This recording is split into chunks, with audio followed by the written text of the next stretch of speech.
پنځه شیزونه دي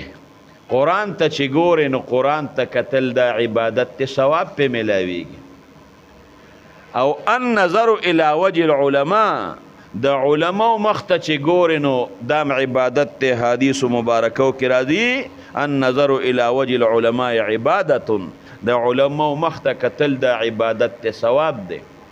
مقصد دا که د علماء سره په مجلس کې ناست دی اسم زده نه کې خو بیا هم بې پیدې لا نړې د هغه مخ ته چې ګورې ګټه دی وکړه ثواب دی وګټه مور او پلار مخ ته چې ګورې هیک هم ثواب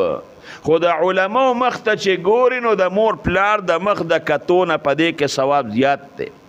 زمزم اوبو ته چې ګورې ثواب قرآن حکیم ته چې ګورې ثواب بیت الله ته چې ګورې ثواب د علماء مخ ته په کتو کې ثواب د دواړو جهانو سردار مبارک وی الله علماء له داسې شان ورکړي چې مخ ته یې ګورې الله به درله دغه درکوي ثوابونه به درله الله پاک درکوي نو سختې برداشت کړې